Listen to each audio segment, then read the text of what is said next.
My name is Grayson and I did my book report on Pie in the Sky by Remy Lai.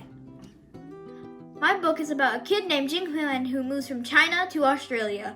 He doesn't like it there because he has to learn English and adapt to his new culture.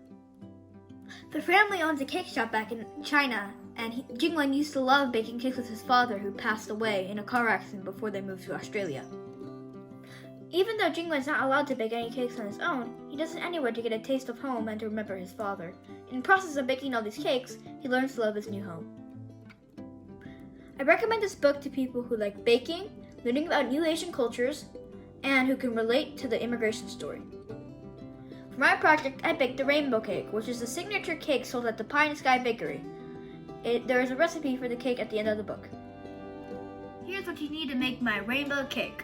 A mixer, some sugar, cake flour, vanilla extract, cream of tartar, salt, baking powder, oil, sprinkles, a cake stand, and 2 cake pans, food coloring, 5 separate bowls for the different colors, eggs, and water.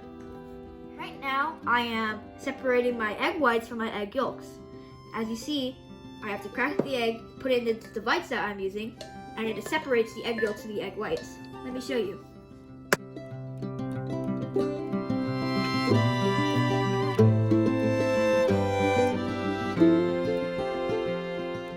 Alright, so see now we just have an egg yolk. I'm going to put it into the egg yolks.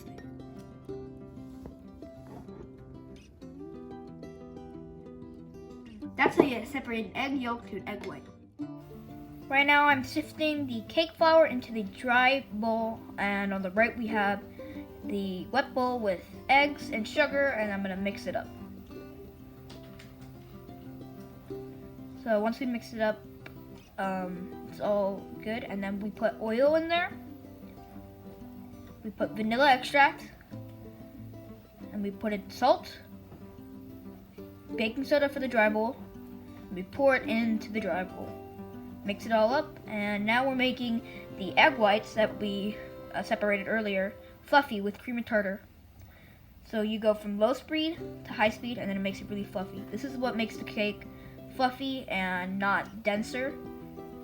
And then you put the cake batter in there, mix it all up, and that's your cake batter. So we have 6 bowls for each color of the rainbow, and we're going to evenly distribute it to each bowl and then put a separate color. So this color is red, green, blue, yellow. The purple came out a little goofy, but it came out better in the end. And we made orange, so we put butter, flour, parchment paper for the cake tins, 6-inch pans, and that's to make sure they don't stick. Right now we're doing red and orange, the first colors of the rainbow, and then put into an oven for 350 degrees for 15 minutes. Cricket noise. Now we're pulling up, testing the cake if it's wet or not still, or if it's cooked or not. And if it comes out clean, that means yep, it's clean, so that means it's cooked. Now we're gonna make our frosting, which is whipped cream frosting. So we just put 3 cups of heavy whipping cream and a cup of sugar, and then we put it into the cake. So for each layer, we did whipped cream, strawberry, whipped cream for each layer, and then different layer. So whipped cream, strawberry, whipped cream, different layer, whipped cream, strawberry, whipped cream, different layer. And for the top layer, you put extra whipped cream because there's no strawberries or whipped cream, or more whipped cream. And then you just shave it all, make sure it's all even on each side. And then now I'm going to decorate it with strawberries and blackberries. Just kind of make it a little more decorative. And now we're going to put sprinkles on it. We're just kind of, it was really fun. We just kind of threw it at the cake, and it kind of just stuck. Because it was whipped cream, we couldn't like pat it onto the cake like you normally would. But we just threw it on there and hoped for the best. But in the end, it turned out really good. Ooh, it looked so tasty. I wanted to eat it. There's the finished project, and I hope you enjoyed.